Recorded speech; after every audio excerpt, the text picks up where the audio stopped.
Hello दोस्तों, स्वागत है आपका आपके अपने यूट्यूब चैनल स्टडी विथ एजे में। इसमें आज की वीडियो में मैं आपके लिए लेकर के आया हूँ आपकी 8th ग्रेड अभ्यास पुस्तिका, जो आपकी गणित विषय की है बच्चों, और कक्षा 6वीं के बच्चों के लिए आई हुई नई वर्कबुक है। और दोस्तों, आज की इस वीडियो में हम देखेंगे अध्याय 3 संख्याओं का खेल। और दोस्तों, आपकी हिंदी, अंग्रेजी, संस्कृत, विज्ञान, सामाजिक विज्ञान, ये सारी वीडियो चैनल पे मैंने करवा दिया है। तो चैनल को सब्सक्राइब करके इन वीडियोस को देखें, पढ़ें और समझें कि किस प्रकार से मैंने सारी चीज़ें इसमें आपको बताई है। और चैनल को ध्यान से सब्सक्राइब करना बच्चों, क्योंकि आपके काम की सारी चीज़ें इस चैनल पर हमेशा डलते रहती हैं। तो इसलिए चैनल ध्यान से सब्सक्राइब कर लेना। पेपर के समय पेपर की वीडियो, आईएमपी प्रश्नों की वीडियो, सभी चीज़ें आपको इस चैनल पर मिलेगी, सभी विषय की। तो चैनल ध्यान से सब्सक्राइब कर लीजिएगा। आइए देखते हैं आज अध्याय 3 संख्याओं का खेल। इसके बारे में जानेंगे, इसके प्रश्नों के उत्तर हम देखेंगे, किस प्रकार से आपको सारी चीज़ें इसमें लिखनी है और क्या-क्या चीज़ें आपके लिए इसमें दी गई हैं, सभी चीज़ों को हम बारी-बारी से देखेंगे। सबसे पहले यहाँ पर आपके लिए दिया है कि प्रश्न क्रमांक 1 से 6 तक सही विकल्प के प्रश्न हैं। विकल्प वाले प्रश्न हैं बच्चों, इनको चुनकर आपको लिखना है। और सबसे पहला प्रश्न अब हम देखेंगे, इसमें लिखा है एक 3 गुणा 3 की ग्रिड में संख्याएं लिखी है, तो महाकोष्ठ वह कोष्ठ होगा जिसमें अंकित संख्या होती है। तो इसका सही उत्तर होगा समीपवर्ती कोष्ठों की संख्या से बड़ी होती है। तो सी नंबर इसमें आपका सही उत्तर है बच्चों, तो वो आपको यहाँ पर लिखना है। इसके बाद प्रश्न नंबर दूसरा है, 3 अंकों की सबसे बड़ी संख्या और सबसे छोटी संख्या का गुणनफल क्या होगा।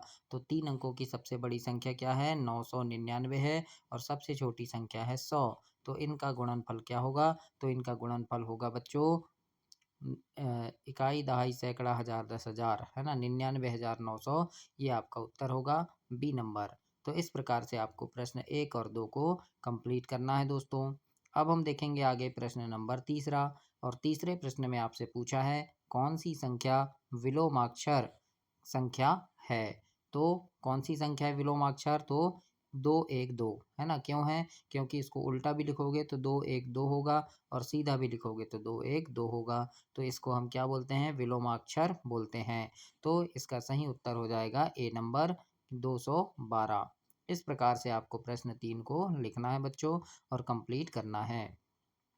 चौथा प्रश्न है, 3 अंकीय सबसे छोटी विषम संख्या जिसका दहाई का अंक इकाई का दुगना है, वह संख्या क्या है।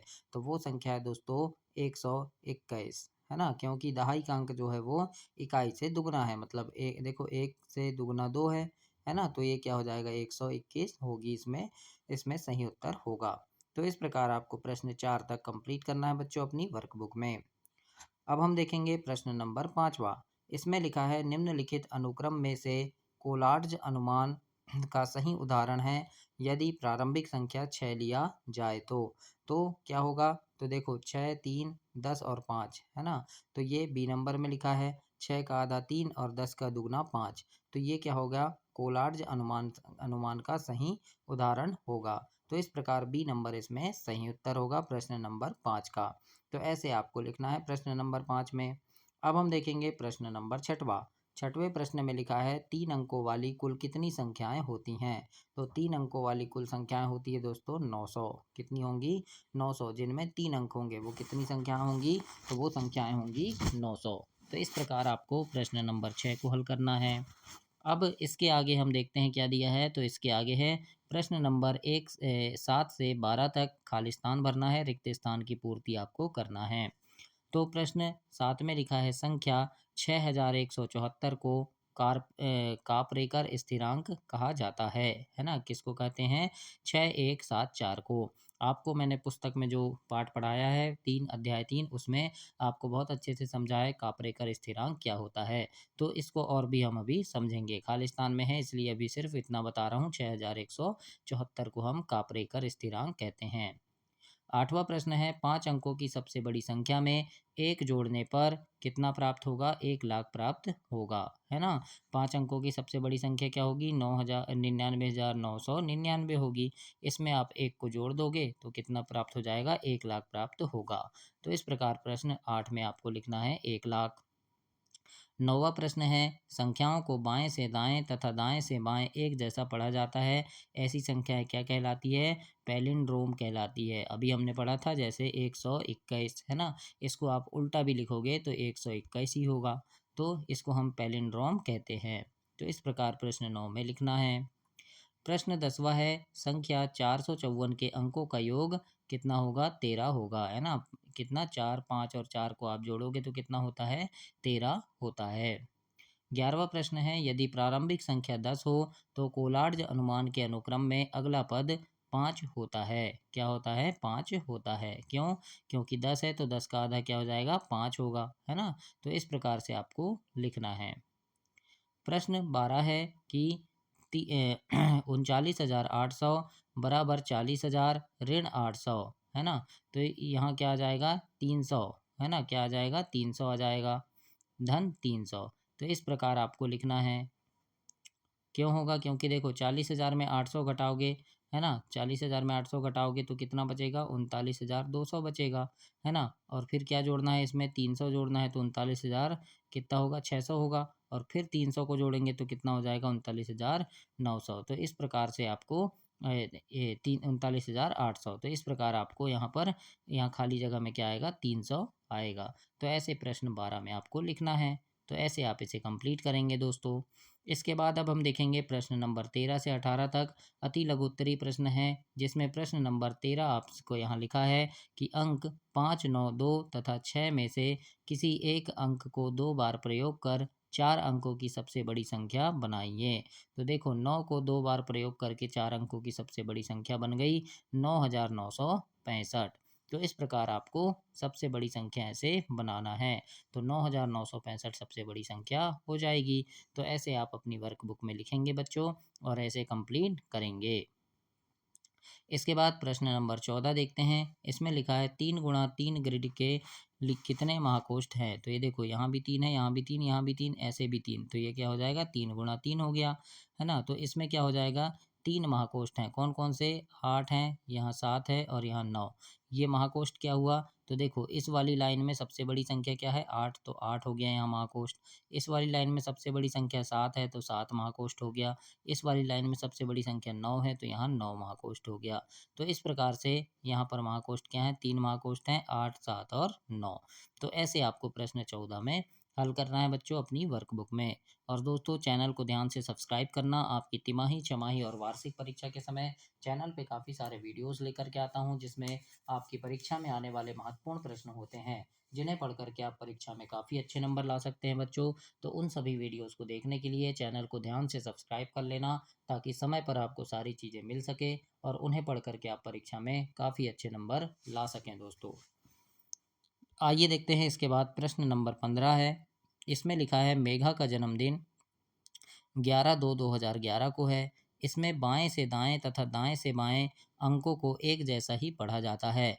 और एक और दिनांक लिखिए जिसमें दाएं से बाएं और बाएं से दाएं एक जैसा पढ़ा जाए। क्योंकि देखो 11/02/2011, है ना। अब इसको आप पढ़ोगे तो ऐसे ही पढ़ोगे 11/2/2011, है ना, उल्टा भी पढ़ोगे तो ऐसे ही एक दिनांक लिख दिए 20/2/2002, है ना। और 21/12/2012, है ना। तो इसको अब कैसे लिखेंगे?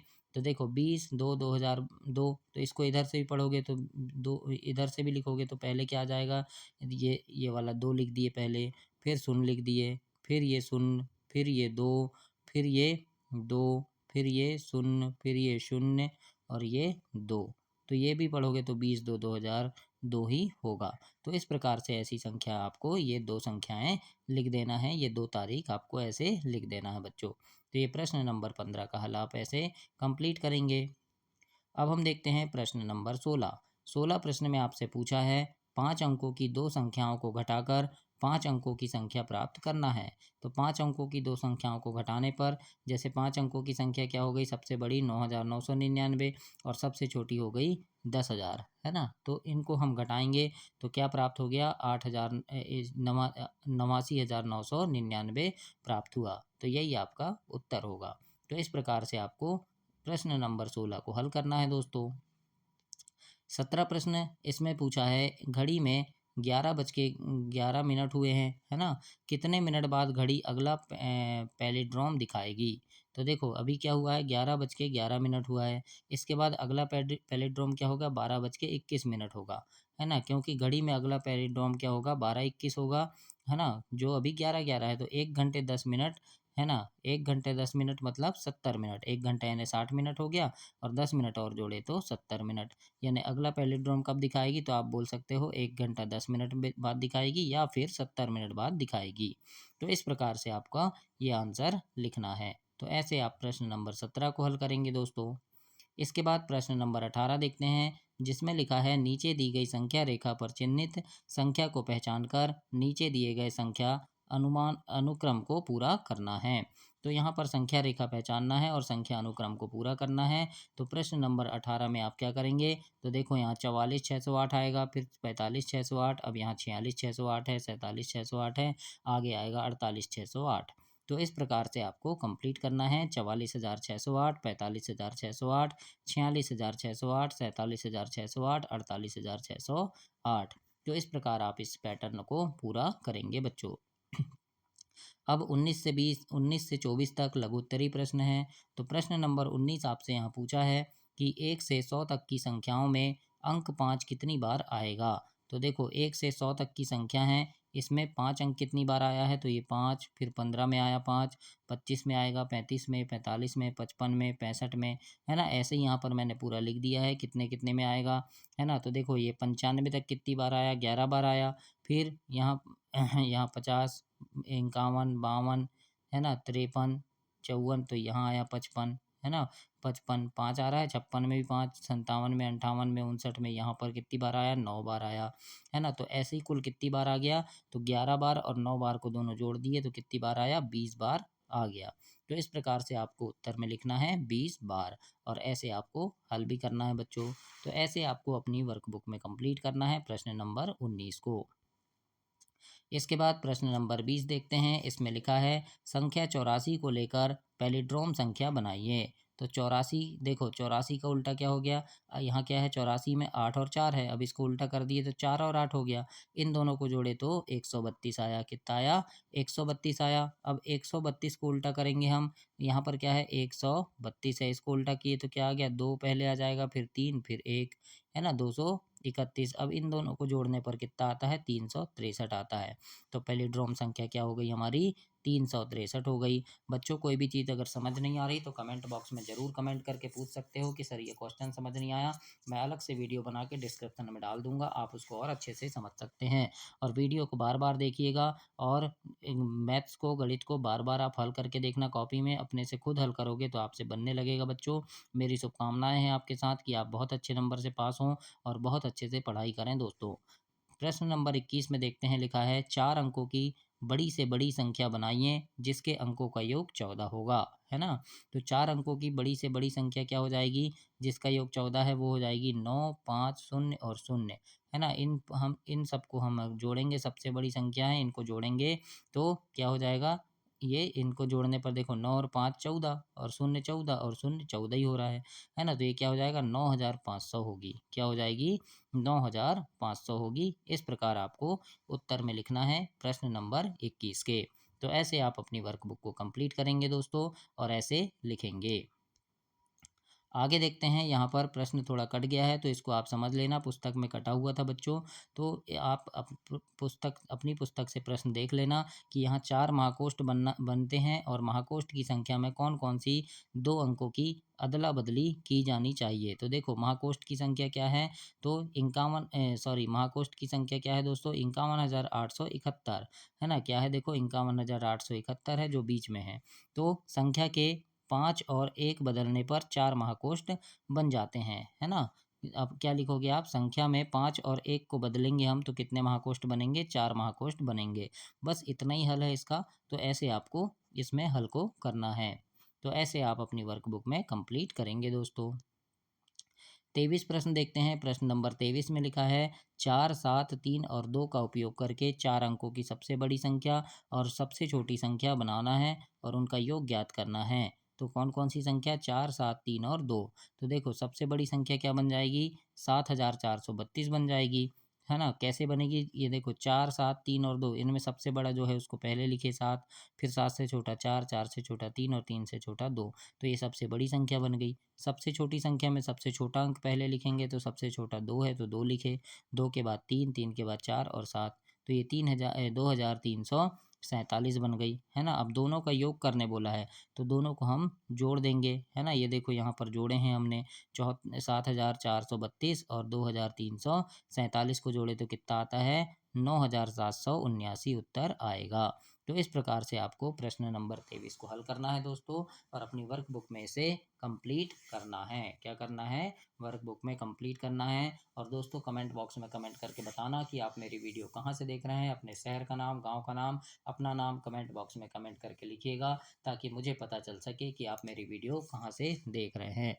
तो इतना ज़रूर कीजिएगा बच्चों। प्रश्न नंबर 23 को हमने हल किया है। अब हम प्रश्न नंबर 24 देखेंगे, और चैनल ध्यान से सब्सक्राइब कर लेना। आपके परीक्षा के समय भी चैनल बहुत काम आएगा, क्योंकि पेपर की वीडियो, महत्वपूर्ण प्रश्नों की वीडियो, सारी चीज़ों को आपको चैनल पे मिलेंगे सभी विषय के। और मेरी शुभकामनाएं रहेगी कि आप परीक्षा में बहुत अच्छे से नंबर से पास हों।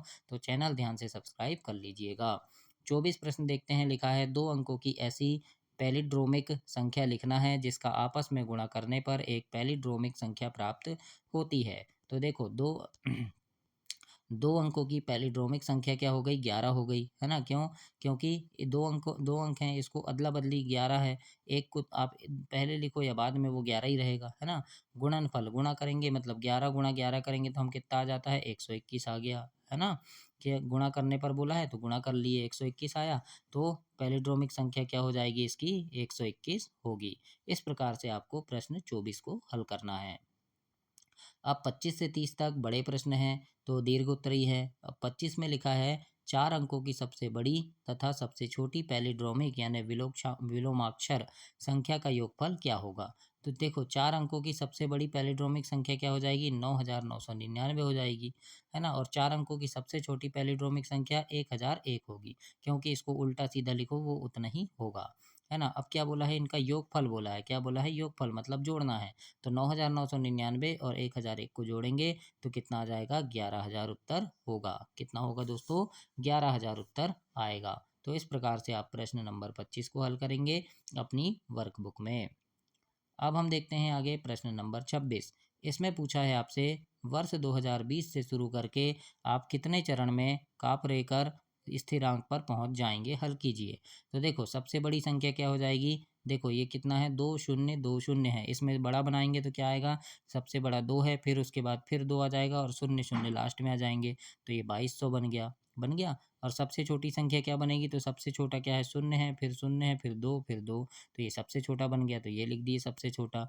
अब क्या है? इनको घटाएंगे, है ना? इन दोनों को हमने घटा दिए, तो घटाने पर कितना आया? 2178 आया। तो ये 2178 क्या होगा? प्रथम चरण हो गया, है ना? अब इसी प्रकार से चरण 6 में हमें कापरेकर स्थिरांक 6174 मिलेगा, है ना? ऐसे ही जैसे यहाँ पर हमने इनको घटाए तो क्या हुआ? ये मिल गया, है ना? ये मिल गया, ये प्रथम चरण। अब ये कितना आया? 2178। अब इसमें सबसे बड़ा क्या है? 8, फिर 8 से छोटा 7, 7 से छोटा 2 और फिर 1, है ना? अब सबसे छोटा क्या हो जाएगा? इसी में देखेंगे सबसे छोटा 1 है, फिर 1 से बड़ा 2 है, 2 से बड़ा 7 है और 7 से बड़ा 8। फिर इसको घटाएँगे, है ना? फिर जो आएगा वो दूसरा चरण कहलाएगा। तो इसी प्रकार 6 चरण तक आप जाएँगे तो आपको 6174 आपको मिल जाएगा। तो इस प्रकार से आप प्रश्न नंबर 26 को हल करेंगे दोस्तों अपनी वर्कबुक में। अब देखते हैं प्रश्न नंबर 27। इसमें लिखा है 21 का खेल जीतने के लिए आपके द्वारा क्या रणनीति बनाई जाएगी? तो 21 का खेल दोस्तों कई प्रकार से खेला जाता है ना? तो 21 का खेल अब हम कैसे लिखेंगे? तो देखो 1 से 4 तक की संख्या को जोड़कर 21 पर तक पहुंचना है ना? और हर बार 4 जोड़ना है। कैसे? तो देखो 1 लिखे, 1 में 4 जोड़े तो 5 आया, 5 में 4 जोड़े 9 आया, 9 में 4 जोड़े 13 आया, 13 में 4 जोड़े 17 आया, 17 में 4 जोड़ेंगे 21 आया। मतलब हमें क्या करना है? हर बार 4 जोड़कर अगली जादुई संख्या बनानी होती है। तो इसी प्रकार से आप थ्योरी लिख देंगे 21 के खेल वाली संख्या में प्रश्न नंबर 27 में, और ऐसे कंप्लीट करेंगे दोस्तों प्रश्न नंबर 27 को। अब हम देखते हैं प्रश्न नंबर 28। जिसमें पूछा है अंक 3, 4 और 5 की सहायता से बनने वाली 3, 4 और 5 अंकों की तीन तीन पैलिड्रोमिक संख्याएं आपको लिखना है। तो देखो अंक 3 की पैलिड्रोमिक संख्या क्या हो जाएगी, 3 से बनना है तो 333 हो जाएगी, इसको उल्टा सीधा लिखो वो इतना ही रहेगा। फिर 343 इसको भी उल्टा सीधा लिखेंगे उतना ही बनेगा, है ना। और 353 इसको भी उल्टा सीधा लिखेंगे 353 ही होगा। ये बन गई। 4 से बनाना है तो 4 से बनाएंगे, कौन कौन सी बनेगी, 434, 444 और 454 बन जाएगी, है ना। तो ये 3 बन गई। फिर 5 से बनाना है तो 535, 545, 555 ही, है ना। तो इस प्रकार बनेगी। पैलिड्रोमिक संख्याएं क्या होती है, जैसे 535 है 535। अब इसको हम उल्टा लिखें तो पहले ये 5 भी लिख दोगे, फिर 3 लिखोगे, फिर 5, तो ये उतना ही बनेगा। यानी उल्टा या सीधा लिख दो वो उतना ही रहेगा। तो इसको पैलिड्रोमिक संख्या कहते हैं। तो इस प्रकार आप प्रश्न नंबर 28 को हल करेंगे दोस्तों अपनी वर्कबुक में, और ऐसे आपको इसे कंप्लीट करना है। इसके बाद हम देखते हैं प्रश्न नंबर 29, और 29 प्रश्न में लिखा है संख्या 50 से शुरू करके कोलार्ज अनुमान के अनुक्रम को लिखिए जिसका अंतिम पद 1 होगा, है ना। तो देखो 50 से शुरू करना है तो लिखेंगे 50 सम संख्या है। 2 से भाग देंगे तो 50 को हम 2 से भाग देंगे तो कितना आ जाएगा, 25 आ जाएगा। फिर 25 विषम संख्या है। अब इसमें हम 3 से गुणा करेंगे और 1 जोड़ेंगे, तो 25 में 3 से गुणा किए तो कितना आया, 75 आया, और 1 जोड़े तो 76 आया। अब 76 को फिर 2 से भाग देंगे तो 38 आ गया, है ना। फिर 38 सम संख्या है, फिर 2 से भाग देंगे इसको, 38 को 2 से भाग दिए तो कितना आया, 19 आ गया। अब 19 क्या है, विषम संख्या है, तो फिर विषम संख्या को हम 3 से गुणा करेंगे, है ना, और 1 जोड़ देंगे, तो 19 में 3 से गुणा किए तो 19 दिया कितना आया, 57, और 1 जोड़ दिए तो कितना आ गया, 58। अब 58 को फिर 2 से भाग दे देंगे तो 29 आ गया। 29 विषम संख्या है तो फिर 3 से गुणा करके 1 जोड़ना पड़ेगा, तो 29 में 3 से गुणा किए तो 87 आया, और फिर 1 जोड़ दिए तो 88 आया, और 88 आया तो 2 से फिर भाग देंगे तो 44 आ गया। अब 44 सम संख्या है तो 2 से फिर भाग देंगे, 44 में 2 से भाग दिए तो फिर 22 आया।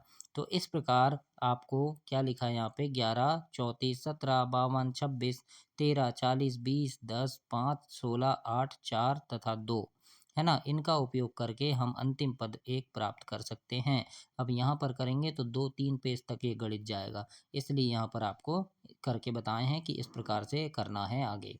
तो ऐसे आप भी अपनी वर्कबुक में प्रश्न नंबर 29 को हल करेंगे दोस्तों, और गणित को समझेंगे। इसके बाद प्रश्न नंबर 30 है। इसमें लिखा है पहेली को हल करना है।